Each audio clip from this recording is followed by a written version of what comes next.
E na verdade a ideia foi mostrar imagens, pelo menos para iniciar a conversa, que são imagens de trabalhos menores, porque em muitos casos são aquarelas, colagens, esboços para o que depois viriam a ser os trabalhos maiores que muitas vezes a gente mostra nas exposições.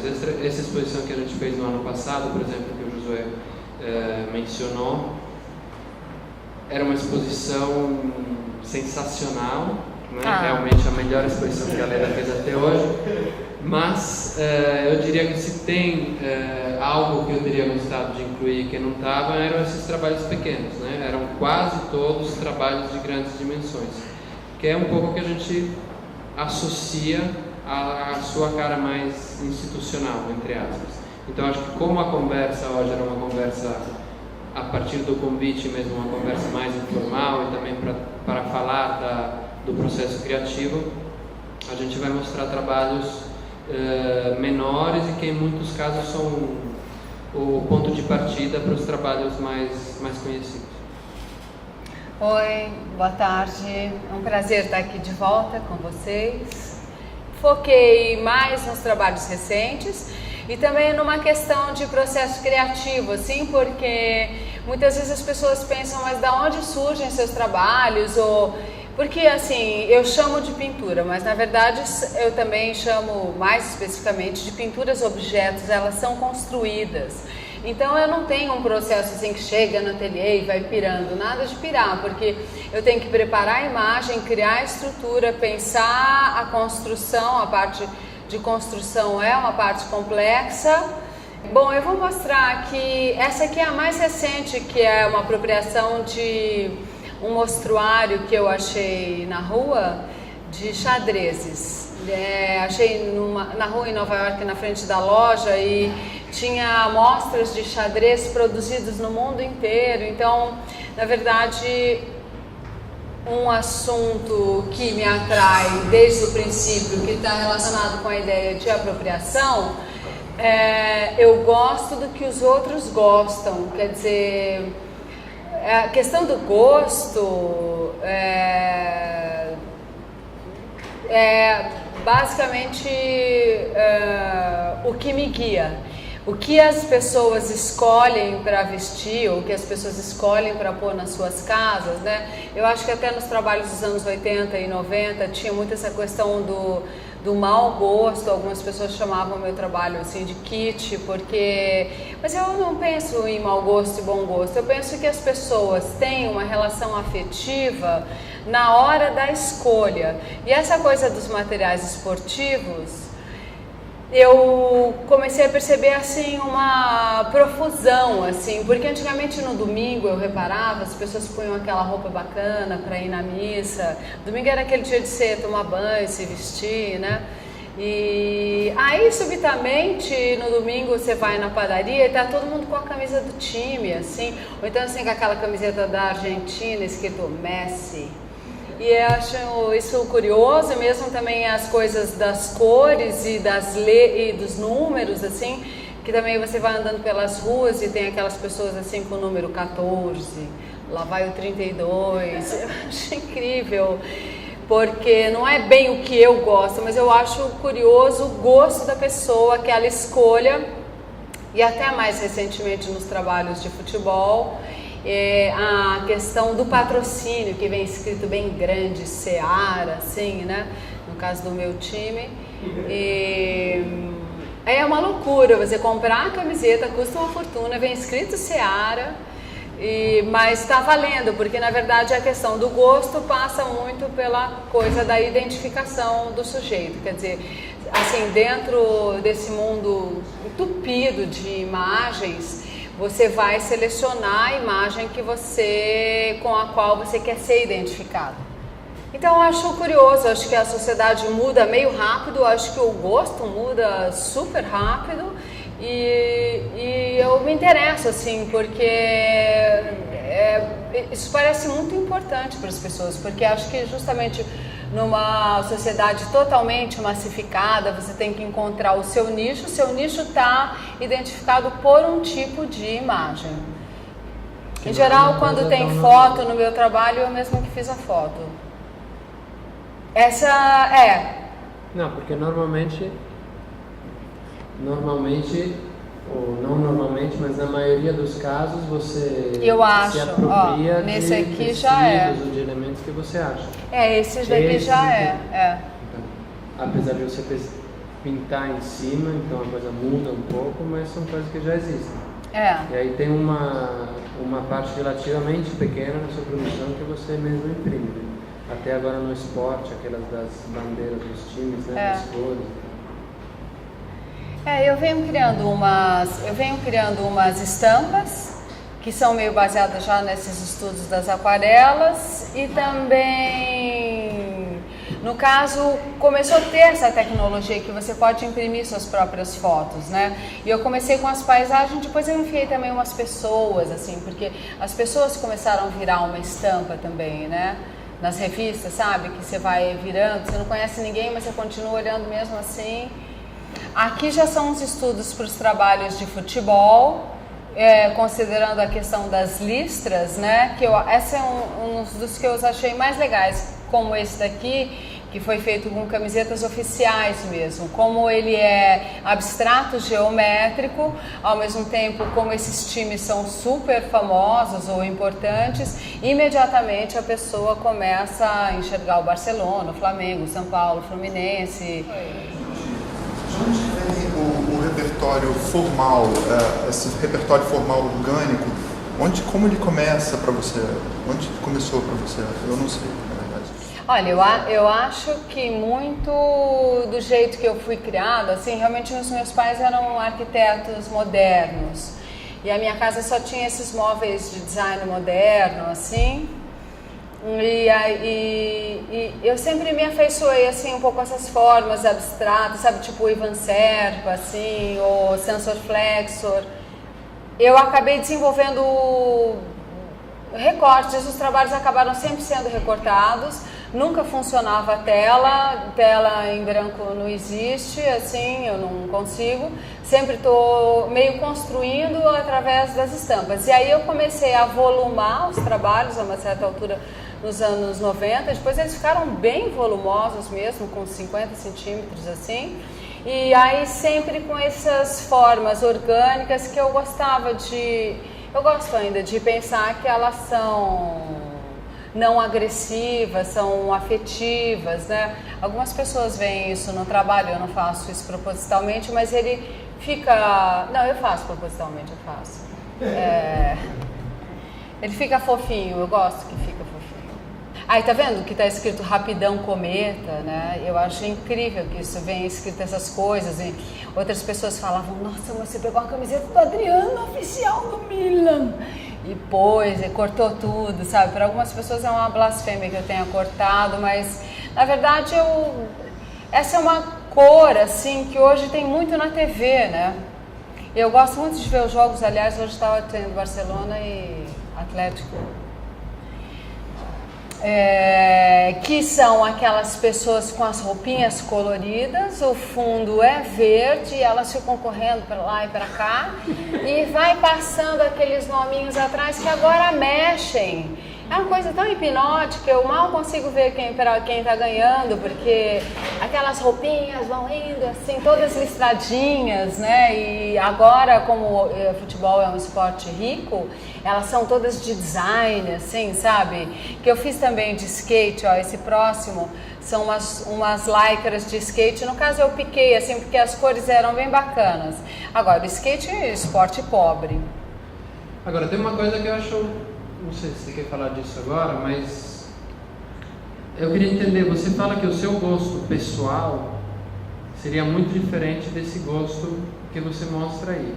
Essa é uma coisa que a gente já falou e que para mim é interessante, porque é como se o seu trabalho fosse um trabalho, apesar da aparência, por como você apresenta ele, e um pouco contradizendo também o fato que para você é importante que ele seja fofo, seja macio, que as pessoas gostem, é um trabalho muito conceitual, porque você está dedicando a sua vida a fazer coisas que têm uma aparência, que na verdade não é a aparência que pela sua história familiar, dos seus pais, pelo Serpa ou Saciloto, não sei as referências que você falou, não é aquela estética.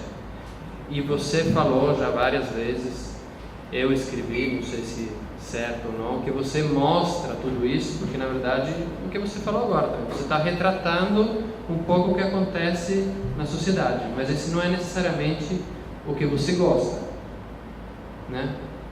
Quando se fala em gosto, normalmente a gente fala que gosto não se discute porque é o que cada um gosta, mas você falou que você não se importa se as pessoas chamam aquilo de bonito, de kit, de elegante ou não elegante, porque na verdade é uma discussão de gosto, mas muito mais porque é como se o que fosse importante mostrar, né? Essa é a minha interpretação, pelo menos, do trabalho. Eu acho que você sempre pegou esse lado do imaginário popular, né? De vários pontos de vista. Eu acho que o imaginário do esporte realmente, mais até do que o hard rock, nesse momento é uma coisa, até pela capilaridade da televisão mesmo, que faz entrar isso cada vez mais, né, na televisão de todo mundo, tem cada vez mais canais de esporte, tudo é uma coisa massiva, então você está falando de uma coisa que você vê por aí. Mas eu acho interessante depois quando você fala assim, passando do seu gosto pessoal, você citar umas referências completamente distintas. Então eu queria entender se isso é uma coisa que de fato tem uma diferença entre o que você gosta e o que você acha importante, relevante ser o sujeito da sua obra, ou não, ou se é uma coisa que eu entendi, mas que na verdade não é bem assim, e o que você está fazendo, você gosta também. Não sei se fiquei claro assim.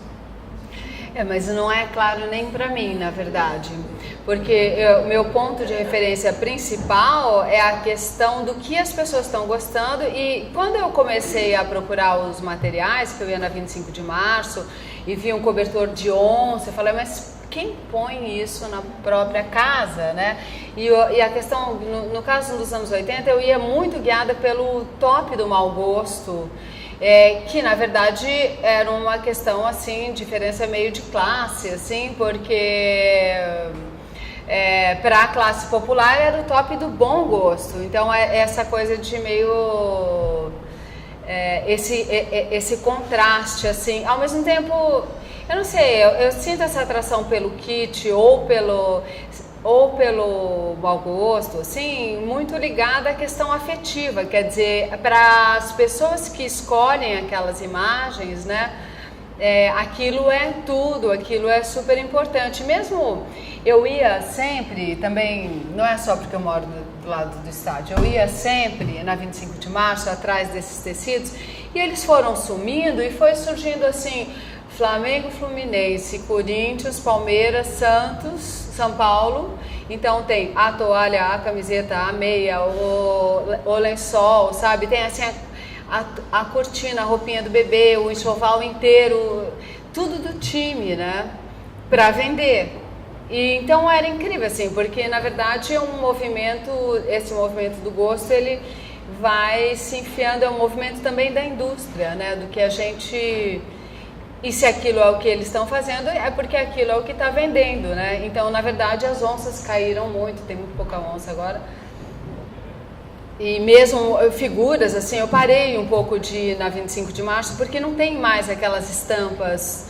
E aí comecei a perceber que as estampas estão nas camisetas. E esses do futebol, eu achei ainda... Tem um comentário, assim... meio do capitalismo, assim, que você, na verdade, você explora a questão da identificação do sujeito na venda dos produtos, porque assim, o cara não tem um puto, o cara tá sem grana, mas, a camisa do time justifica. Entendeu? Porque é importante. Então, aquele chaveiro, não sei o quê. Então, é muito... Eu acho bacana, assim, também eu acho que também o sujeito fica tão satisfeito que ele tá vestido com a roupinha, né? Eu também vou na academia e quando São Paulo ganha, porque a gente mora do lado do estádio, todos os treinadores estão com a roupinha. São Paulo... E eu fico dizendo, tá com a roupinha. Que é uma felicidade aquilo, né? E é um assunto, ao mesmo tempo é um assunto tão simples, né? Porque a vida parece tão mais complicada, então toda essa questão do consumo, ela achata a vida, assim. Imagina se ficar se identificando com Iron Maiden a vida inteira, né? Bom, Acho que nem respondi, né, Jacobo? Não, mas eu acho que, na verdade, não respondeu. Não, mas eu acho que, de qualquer maneira, respondeu. Ou seja, para mim, o seu trabalho é interessante por isso. Porque você não quis dizer exatamente o que você gosta ou não, mas deixou claro que a leitura que tem que ser feita do seu trabalho é muito mais complexa do que parece. Isso para mim é que faz com que o trabalho seja interessante. Porque é engraçado como você gosta, não foi aqui a primeira vez, acho que toda vez, a gente já fez exposições juntos, toda vez, sempre, o discurso acaba indo, assim, o discurso com o público, com as pessoas que visitam a montagem e tal, e quando você fala do trabalho, desse trabalho especificamente do esporte, sempre tem, digamos assim, por baixo, 40% dos comentários não são sobre o trabalho, são sobre os times. Né? E quando você fala do trabalho, você também fala dos times, fala da história da padaria, fala desse tipo de coisa.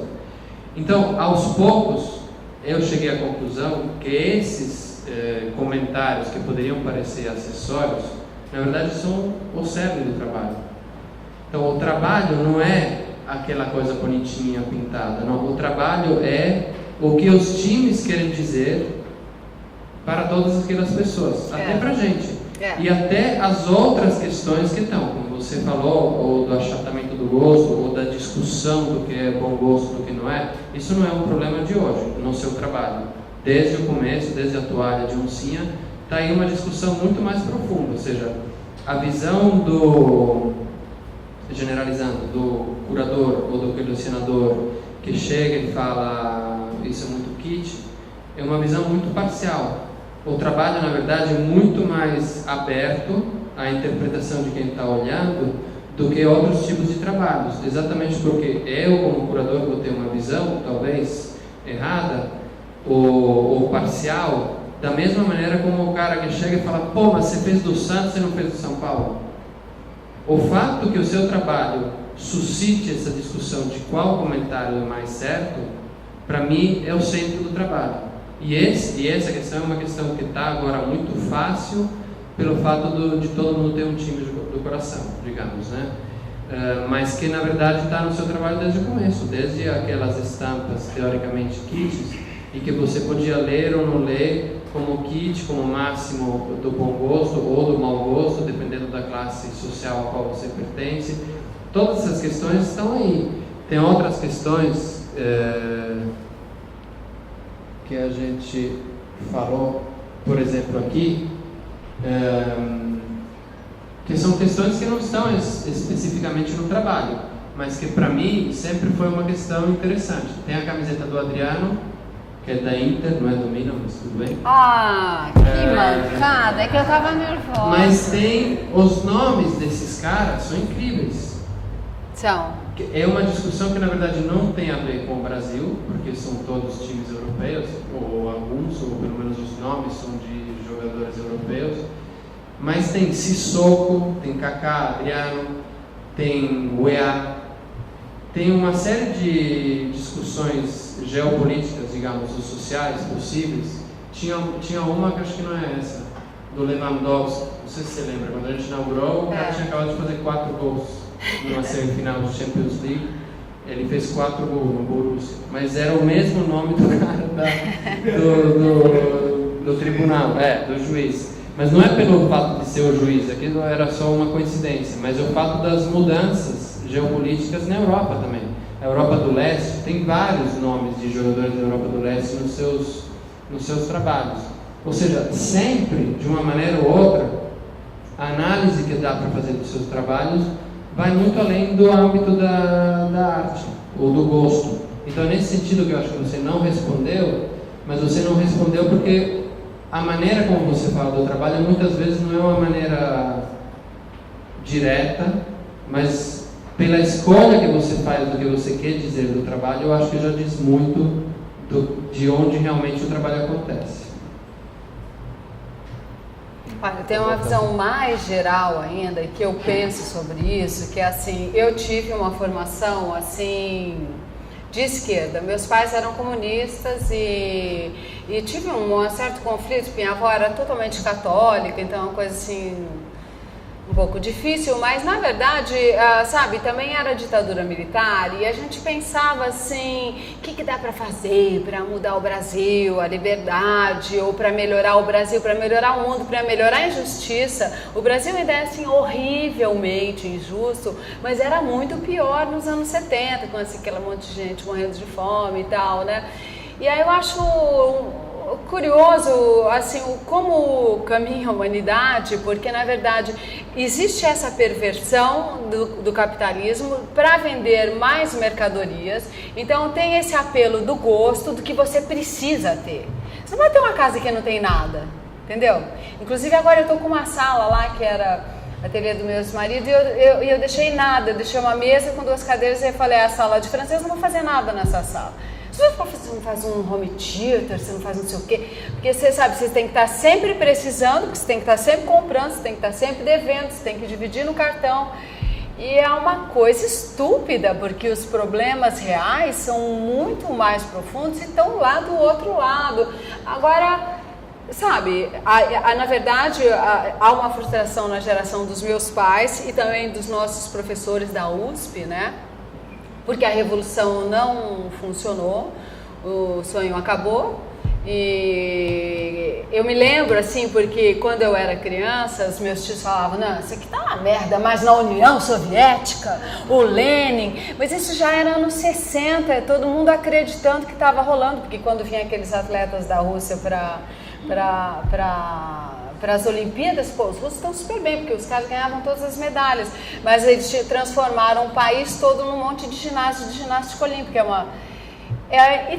então, eu não acredito na solução socialista, não acredito muito no regime, eu prefiro acreditar assim na humanidade, e aí eu acho curioso essa, assim, porque as coisas, mesmo que a indústria escolha um caminho, que a gente escolha um partido, assim, a coisa é mais orgânica do que isso, ela é meio disseminada e ela só não é, eu acho que muito consciente.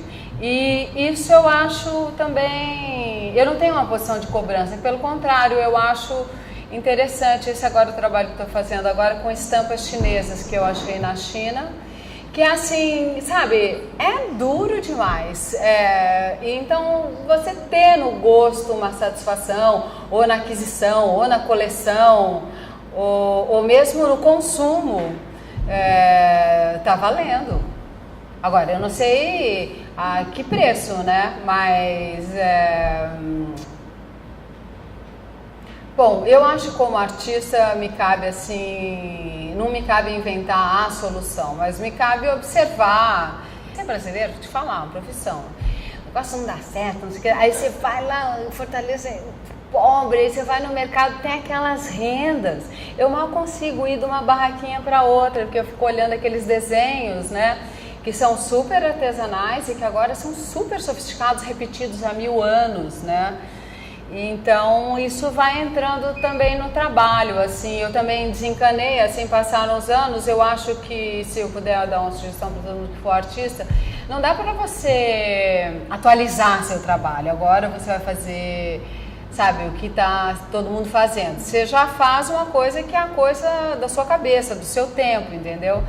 Então, para mim, eu ainda continuo com esse assunto da apropriação e agora aceito cada vez mais essa coisa do precário. Mas é tão artesanal, artesanal, Me parece que a forma que está no chão é preto. Não, ele é só um transparente cheio de caveirinhas. Ah, tá.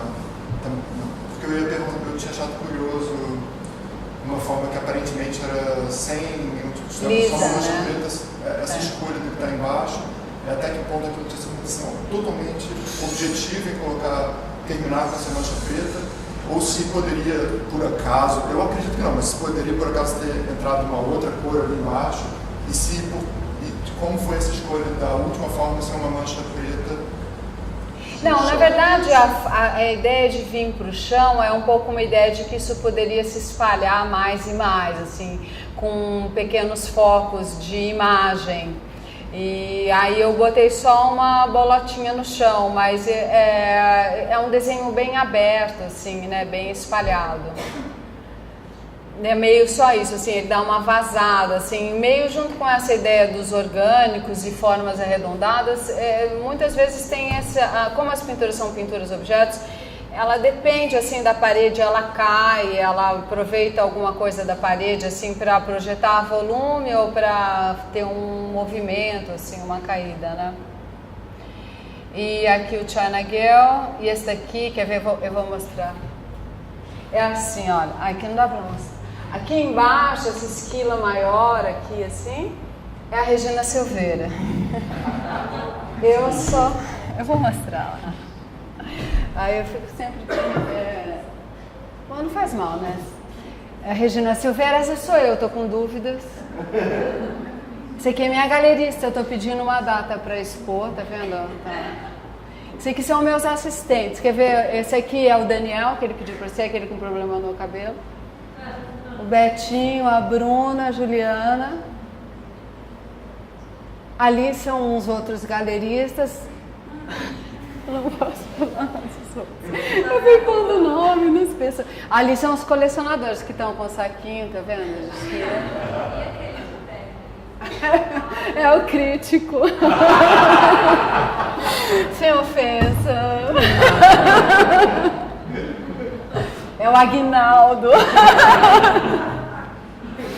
Bom, parece que está sobrando tempo no meu ateliê, eu só fico fazendo bobagem.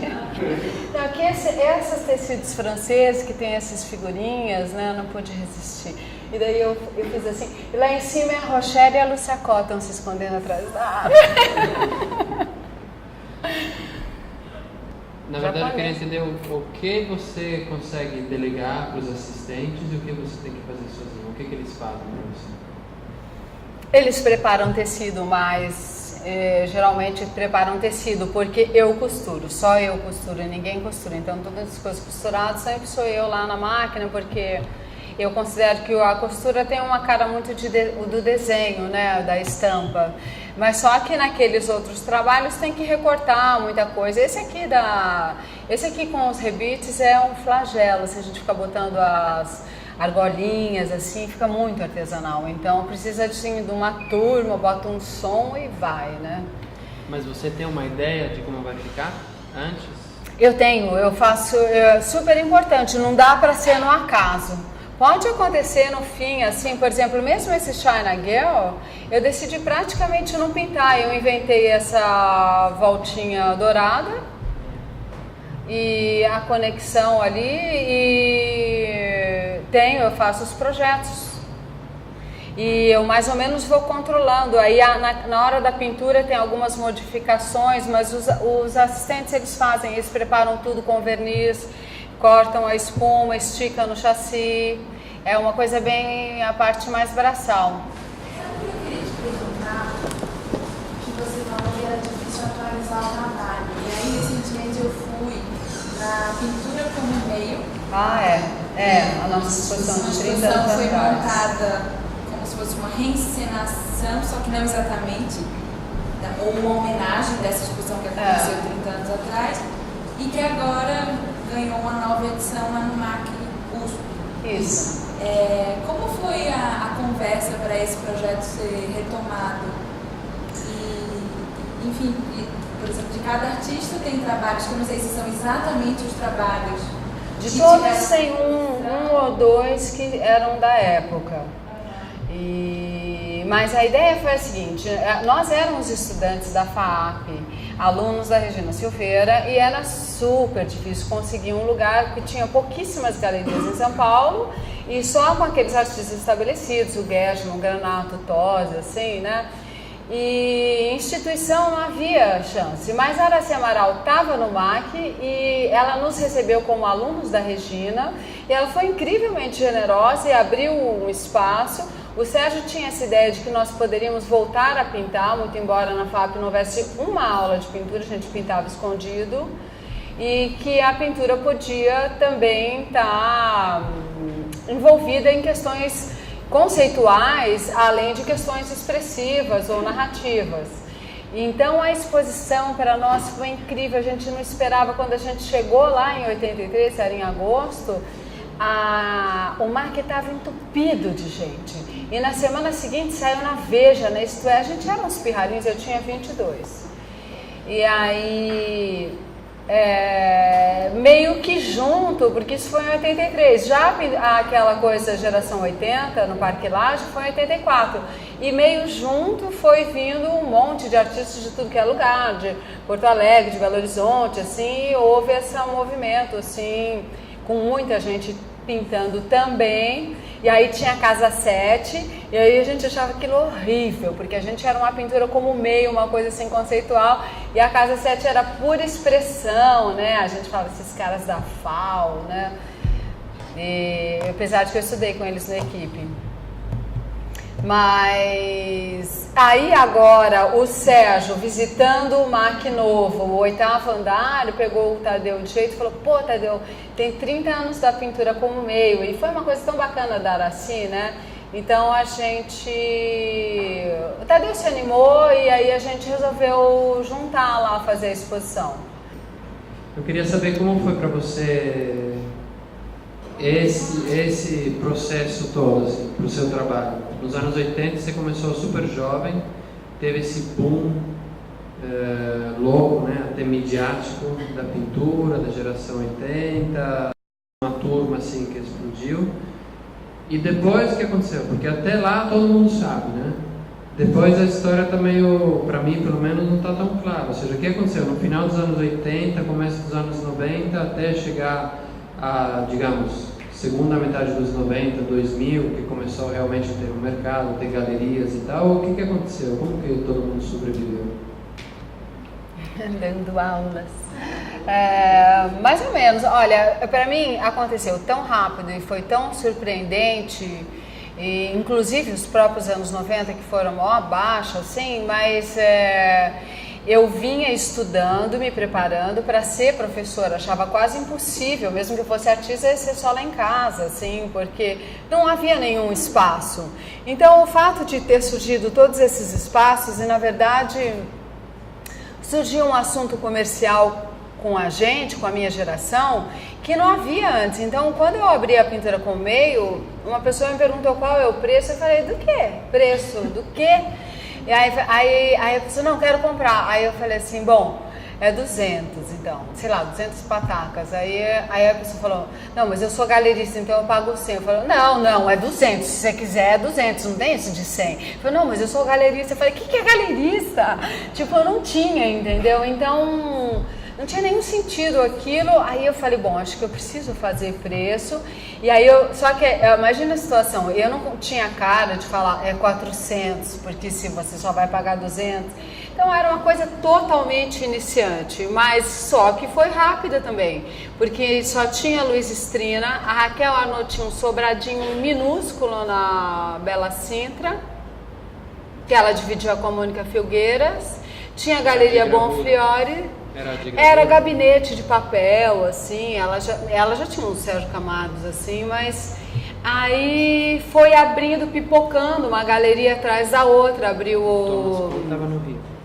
Quando abriu o Thomas Kohn era uma coisa assim, porque ele abriu assim, sabe, em grande estilo e tal, e artes plásticas ficou na moda, que ficou assim na primeira página do jornal direto, sabe? Qualquer coisa que se fazia sair na primeira página, depois eu fui capa da Veja. Eu até hoje acho completamente inacreditável, da Vejinha, né? Não da Vejinha.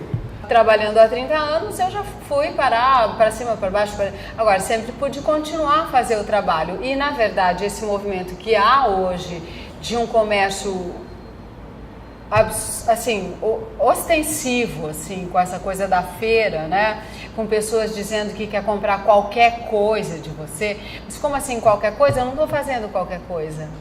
Então, tudo isso faz com que você requestione o trabalho e que você assuma uma nova posição. Eu acho que esse é um papel do artista. Eu tinha até um texto que eu escrevi que eu falo sobre isso, que é assim, você ser artista, além de você fazer essa síntese do que você acha que é o assunto que é o mais legal, que você mais tem capacidade de colocar, você também tem que inventar o lugar do artista. Sempre tem que inventar. Outro dia um artista que reclamou que não tinha vendido tudo, eu falei, por que você não dá umas aulas? Ele falou, mas isso seria o fim, se eu der, você quer que eu vá dar aula, isso é o fim. Eu nem pude falar que eu passei minha vida, sustentei minhas filhas, tudo dando aula, eu dou aula até hoje, não assim na faculdade, mas esporadicamente. Bom, enfim, eu acho que toda vez você tem que inventar, sabe? Eu dou um exemplo assim mais antigo, que é o Leonardo da Vinci. Numa situação meio zoada que ele tava, eu li a vida dele, eu achei incrível. Uma situação meio zoada que ele tava lá em Firenze, não tava rolando muito e tal. O pai, ele foi para Milão trabalhar com o rei lá. Eu não posso falar isso que ele é italiano, não conhece toda a história. Mas o rei era mau. O rei mó sacana, sacaneava todo mundo. Tanto faz, porque ele dava tudo pro Leonardo, entendeu? Então, é meio louco isso, os artistas vão achando umas brechas, sei lá, o Van Gogh, então ficou grudado no irmão. Faz parte, se você tem um trabalho que você está pensando, você tem que se posicionar. E eu acho estranhamente, assim, quando alguém me pergunta, assim, o que é para fazer? Eu falo, protege o seu trabalho, entendeu? Protege a sua cabeça, protege o seu trabalho. O que você vai fazer? Não é muito fácil, eu nem sei se eu estou conseguindo exatamente. E tem momentos, eu acho que na história da arte recente, os momentos talvez mais interessantes, ou os movimentos mais interessantes, são movimentos que aconteceram ou na ausência total do mercado, ou em crise, né? Ou em crise de mercado, ou que tentaram trabalhar fora do mercado. Então, tanto nos anos 80, a gente estava falando disso hoje, né? Muitos artistas dessa geração, na nossa visão, tá? Eu estou falando, mas você concordou comigo, melhoraram. Né? É verdade. Ou seja, não produziram suas obras melhores no momento de auge do mercado, tanto como de repente nos anos 90, que era um momento que a gente considera que é um momento de hiato. Isso não quer dizer que a produção não fosse muito mais interessante, talvez, do que acontece quando o mercado é tão ávido. Nesse sentido, eu concordo com você que esse momento que a gente está vivendo agora é muito perigoso. Né? Nossa! Assim, com os artistas, mas não é só as feiras. Eu acho que as feiras é só a ponta do iceberg, mas tem muito artista que sai da faculdade, que começa a produzir, que já tem sucesso, já começa a vender. A primeira exposição tudo custa 30 mil reais. E as pessoas ficam completamente deslumbradas, então tem uma fome cada vez maior para uma produção cada vez maior, e que fica cada vez mais vazia também. É um processo que a gente, olhando de fora, consegue ver facilmente, mas é óbvio que quem está dentro, está sendo solicitado, está vendendo tudo, como você diz e tal, entra nesse jogo. É uma situação perigosa. Não sei se vocês passaram pelo mesmo processo nos anos 80, provavelmente sim. Não, porque era muito barato. Era ridículo, os trabalhos realmente custavam 2 patacas, não dava para passar o mês, assim.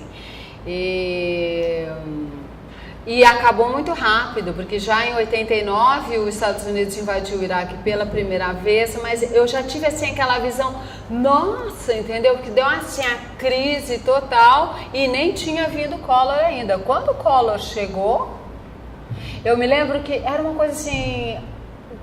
Tava lá com aquele nenezinho e alguém me ofereceu 900 reais para fazer um cenário no último andar do shopping, um cenário assim de 50 metros, no último andar do shopping Eldorado. Falei, estou indo agora mesmo, porque, sabe, você não tem o que fazer. Agora... Eu ainda quero ter a maior fé nesses artistas que estão começando. Sou totalmente a favor dos artistas que vão poder pensar coisas e dar nós e fazer coisas novas e inventar, assim. Acho que a única coisa, assim, se você é artista, você duvida. Não é possível que todo mundo esteja acreditando, né? Porque, na verdade, a perversidade está em... se você vende e se aquilo é caro e se tem valor, então é bom? Você vai acreditar também nisso? Bom, então eu queria agradecer a vocês. É sempre super gostoso estar aqui, me sinto super querida, com as perguntas difíceis que o Jacopo me fez. Obrigada, Jacopo. Obrigado.